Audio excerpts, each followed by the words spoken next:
Kozhikode കുറ്റ്യാടിക്കടുത്ത് തണ്ണീർപ്പന്തലിൽ bus മാറിക്കയറിയതിനനുസരിച്ച് കയ്യിൽ പൈസയില്ലാതായി മറ്റൊരു ബസ്സിൽ കയറിയ വിദ്യാർത്ഥികളെ പൈസയില്ല എന്ന് ആരോപിച്ചുകൊണ്ട് ബസ്സിലെ ജീവനക്കാർ ഇറക്കിവിട്ടു എന്നൊരു ആരോപണമുണ്ട്. 6 വിദ്യാർത്ഥികളെയാണ് ഇത്തരത്തിൽ ബസ്സിൽ നിന്ന് ഇറക്കിവിട്ടത്. ആ വിദ്യാർത്ഥികൾ ഇപ്പോൾ നമുക്കൊപ്പം ഉണ്ട്.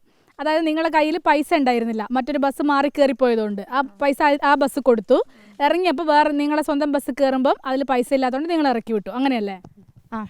അത് ഞങ്ങൾ ബസ് മാറി കയറി. അപ്പോൾ ഞങ്ങളടുത്ത് പാസ് ഉണ്ടായിരുന്നു, 2 രൂപ ഉണ്ടായിരുന്നു. അത് വെച്ചാൽ ഞങ്ങൾ അത് കയറിയപ്പോൾ പാസ് പോലും നോക്കിയില്ല. പാസ് എടുക്കില്ല എന്ന് പറഞ്ഞിട്ട് ഇറങ്ങിപ്പോയി. ഇറക്കി വിട്ട് ഫുൾ പൈസ കൊടുക്കാനുള്ള ഫുൾ പൈസ ഞങ്ങളുടെ കയ്യിലില്ലായിരുന്നു. അപ്പോൾ ഞങ്ങൾ ഇറങ്ങി. എന്നിട്ട് നടന്ന് കുറേ ദൂരം കല്ലേരി കുനിങ്ങാട് അതുവരെ നടന്നു. എന്നിട്ട് ഞങ്ങൾ കുറേ സമയം അവിടെ നിന്ന്. എന്നിട്ട് ഞങ്ങൾ സ്ഥിരം വരുന്ന ബസ് ഉണ്ടായിരുന്നു ഈവനിങ് ക്ലാസ്സുള്ളപ്പോൾ, നവമി. അപ്പോൾ അതിലുള്ള ഞങ്ങൾ ഭയങ്കര കമ്പനിയാണ്, ഞങ്ങൾ അറിയാവുന്നതുകൊണ്ട് ഞങ്ങളെ കയറ്റി. ഓർക്ക് കൊടുക്കണമല്ലോ, അപ്പോൾ ഞങ്ങളെല്ലാവരും കൂടി ഞാനും ഇവളും ജീപ്പിലാണ് വരാറ്. അപ്പോൾ അതിൻ്റെ 20 രൂപ ഉണ്ടായിരുന്നു, അതും അവർക്ക് കൊടുത്ത്. പറഞ്ഞ് കുഴപ്പമില്ല, പൈസൻ്റെ ആവശ്യമൊന്നുമില്ല എന്ന് പറഞ്ഞ് ഞങ്ങളത് കയറ്റി പന്തലേക്ക് വന്നു. നിങ്ങൾ ഇറക്കി വിട്ട ബസ് ഏതാ? അമ്പാടി. ആ ബസ്സുകാർ എന്ത് പറഞ്ഞോ? നിങ്ങളോട് ചീത്ത പറഞ്ഞോ? എന്താ പറഞ്ഞേ? ഇല്ല, ഇറങ്ങിക്കോന്ന് മാത്രമേ പറഞ്ഞിട്ടുള്ളൂ. പാസിനൊന്നും ചോദിച്ചില്ല, ഒന്നും ചോദിച്ചില്ല. പാസ് കയ്യിലുണ്ടായിരുന്നു, അതിനൊന്നും ചോദിച്ചിട്ടില്ല. നിങ്ങൾക്ക് ഭയങ്കര സങ്കടമായോ? എല്ലാവരും ചിരിക്കുക മാത്രം, അതിൽ യാത്ര ചെയ്യുന്ന ആൾക്കാർ ചിരിക്കുക മാത്രം ചെയ്യുന്നു, ഒന്നും പ്രതികരിക്കുന്നില്ല. അതുമാത്രമല്ല, ഞങ്ങൾ നടന്നുകൊണ്ടിരിക്കുമ്പോൾ ആ ബസ് പന്തലെത്തി തിരിച്ചിങ്ങോട്ടേക്ക് തന്നെ വരുന്നുണ്ടായിരുന്നു. അപ്പം ഞങ്ങൾ നടന്നുകൊണ്ടിരിക്കുമ്പോൾ ആ ഡ്രൈവർ ഞങ്ങളെ നോക്കി കളിയാക്കി ചിരിക്കുന്ന രീതിയിൽ ചിരിക്കുകയും ചെയ്തായിരുന്നു. ഞങ്ങൾക്ക് നല്ല ഇഷ്ടം. അതായത് നിങ്ങൾക്കൊരു അപമാനം നേരിട്ട പോലെ തോന്നുന്നു? അതെ, അപമാനം. എല്ലാവരും ചിരിച്ച് ഞങ്ങൾക്ക് പ്രതികരിക്കാൻ, പക്ഷെ എല്ലാവരും ചിരിച്ചപ്പോൾ ഞങ്ങൾ ബസ്സിലുള്ളവരൊക്കെ ചിരിച്ചു. ചിരിച്ചു, എല്ലാവരും നോക്കി ചിരിച്ചു. ഭയങ്കര പ്രയാസമായോ? നല്ലോണം. എത്ര കിലോമീറ്റർ നടക്കേണ്ടി വന്നിട്ടുണ്ട്? കുറേ നടന്നിന്. അങ്ങോട്ട് തിരിച്ചു പോയ ബസ്സെല്ലാം ഞങ്ങളെ നോക്കുന്നുണ്ട് ഇങ്ങനെ ചിരിക്കുന്ന രീതിയില്ല. ഒരിത്ര ഞങ്ങളെ യാത്രക്കാരും ഞങ്ങളെ തിരിഞ്ഞു നോക്കി. എന്താ നിങ്ങൾ ഇനി എന്താ ചെയ്യാൻ ഉദ്ദേശിക്കുന്നത്? പരാതിയൊക്കെ കൊടുക്കും, നിലവ് പരാതി കൊടുത്തിട്ടുണ്ടല്ലേ? ആ പരാതിന്റെ കൂടെ തന്നെ നിൽക്കും? അതിനൊപ്പം തന്നെ നിൽക്കും. ഇന്ന് ബസ്സിലെ കണ്ടക്ടർ പറഞ്ഞേക്ക് RTO എന്തായാലും കംപ്ലൈന്റ് കൊടുക്കണമെന്ന്. വേറെ ബസ്സിലെ കണ്ടക്ടർ? ഇന്ന് രാവിലെ ഞങ്ങൾ യാത്ര ചെയ്ത കണ്ടക്ടർ പറഞ്ഞിനി RTO കംപ്ലൈന്റ് എന്തായാലും കൊടുത്തേക്ക് കൊടുക്കാൻ തന്നെയാണ് തീരുമാനം. നിലവ് കൊടുത്തത് ബാലാവകാശ കമ്മീഷനാണെന്ന് തോന്നുന്നു അല്ലേ? ഇത് ഇനി ബസ്സുകാരോടും അതുപോലെ മറ്റു കുട്ടികളോടൊക്കെ നിങ്ങൾക്ക് എന്തെങ്കിലും പറയാനുണ്ടോ? ഇനി ഇങ്ങനെ ഒരു പ്രശ്നം ഉണ്ടായിട്ട് ആർക്കും ഇത്ര ദൂരം നടക്കാനും അങ്ങനെയൊന്നൊരു സാഹചര്യം ഉണ്ടാക്കി കൊടുക്കരുത്. എത്ര മണിക്ക് ഈ സംഭവം ഉണ്ടാകുന്നു? കുറേ ലേറ്റ് ആയിരുന്നു ഞങ്ങൾ 3:30 അന്ന് എന്തോ പരിപാടി സ്കൂളിലുണ്ട്. 3:30 ഞങ്ങളെ സ്കൂൾ വിട്ടതാണ്. ഞങ്ങളിവിടെ എത്തിയത് 6:10 6:20 ആയപ്പോഴാണ് ഞങ്ങൾ വീട്ടിലെത്തി. അപ്പം അത്രയും സമയം ഞങ്ങൾ അതുവരെ നടക്കുക. ഞങ്ങൾക്ക് അറിയൂല സ്ഥലം, ഇറക്കി വിട്ട സ്ഥലം ഞങ്ങൾക്ക് അറിയാത്തൊരു പരിചയമില്ലാത്തൊരു സ്ഥലമാണ്. എന്നിട്ട് ആടെ നിന്നാണ് ഞങ്ങൾ നടന്നത്. ഞങ്ങൾ ആയഞ്ചേരി ബസ്സിലാണ് ഫസ്റ്റ് കയറിപ്പോയത്. ആ ടൈമിൽ ആടുന്ന് ഓരോട് പറഞ്ഞ സമയത്ത് ഒരു പകുതിയിൽ നിന്ന് ഞങ്ങൾ ഇറക്കിയിട്ടുണ്ട്. എന്നിട്ട് ഞങ്ങൾ വില്ലാപ്പിള്ളി നടന്ന് കുറേ ബസ് ഞങ്ങളിങ്ങനെ കയറാൻ പറ്റും, ആരും ഞങ്ങൾക്ക് പാസ്സൊന്നും എടുത്തിട്ടില്ല. ഞങ്ങൾ കുറേ ആൾക്കാരോട് പറഞ്ഞെങ്കിൽ ലാസ്റ്റ് ഈ ബസ്സേനു അമ്പാടി ബസ്. വടകരയിൽ നിന്ന് തണ്ണീർപ്പന്തലിലേക്കുള്ള ബസ്സിനാണ് നിങ്ങൾക്ക് വരേണ്ടത്. അപ്പോൾ വടകര തണ്ണീർപ്പന്തലിലോ റൂട്ടിലോടുന്ന അമ്പാടി ബസ്സാണ് ഈ പ്രശ്നം ഉണ്ടാക്കിയത്. എല്ലാവരും നിങ്ങൾക്ക് കുട്ടികളോടൊക്കെ പറയാനുള്ളത് ഇങ്ങനെ ഒരു സംഭവം ഉണ്ടായാൽ പ്രതികരിക്കണം എന്നായിരിക്കില്ല?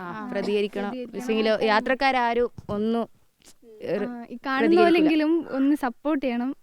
ബാക്കിയുള്ള കുട്ടികൾ ഞങ്ങൾ ആ ടൈമിൽ ആൾക്കാരെല്ലാം ഉണ്ടെങ്കിൽ ഞങ്ങൾ പിന്നെ പ്രതികരിക്കണം. പക്ഷെ ആരും കുറേ ആൾക്കാരുണ്ട്, ചിരിക്കുക മാത്രമേ ചെയ്യുന്നുള്ളൂ. ഇവരെല്ലാവരും വോളിബോൾ പ്ലെയേഴ്സ് കൂടിയാണ്. അതുകൊണ്ടാണ് ഇത്രയും ദൂരം സഞ്ചരിച്ച് വോളിബോൾ പരിശീലനമൊക്കെ ഉള്ള ഒരു സ്കൂളിലേക്ക് പോകുന്നത് അല്ലേ? വോളിബോൾ ഏതൊക്കെ റേഞ്ചിലൊക്കെ കളിച്ചിട്ടുണ്ട്? സബ് ജില്ല നിങ്ങൾ പ്ലെയേഴ്സ് ആണ്. അപ്പോൾ പ്രാക്ടീസ് അവിടെയാണല്ലോ, ആ സ്കൂളിലാണ് ഉള്ളത്.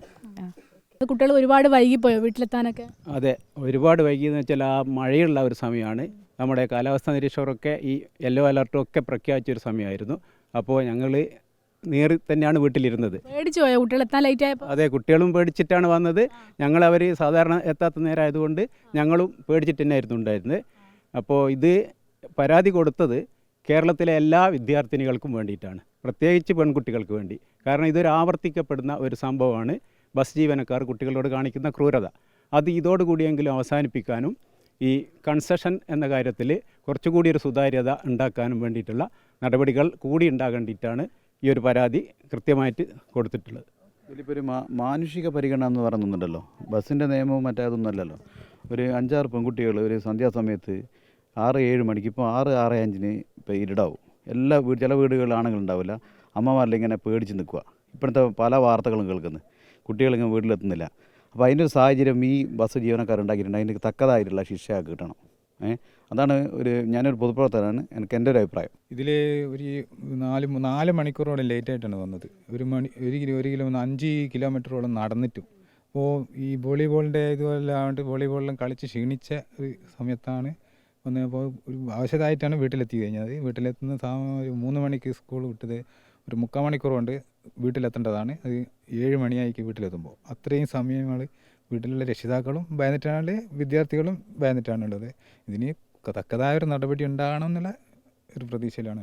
കുട്ടികൾക്ക് വഴിയൊക്കെ അറിയാനും പ്രയാസമായിരിക്കും ബസ്സിൽ. ആയിരുന്നു കുറേ കിലോമീറ്റർ നടന്നിട്ടാണ് അവർ വീട്ടിലെത്തിയത്.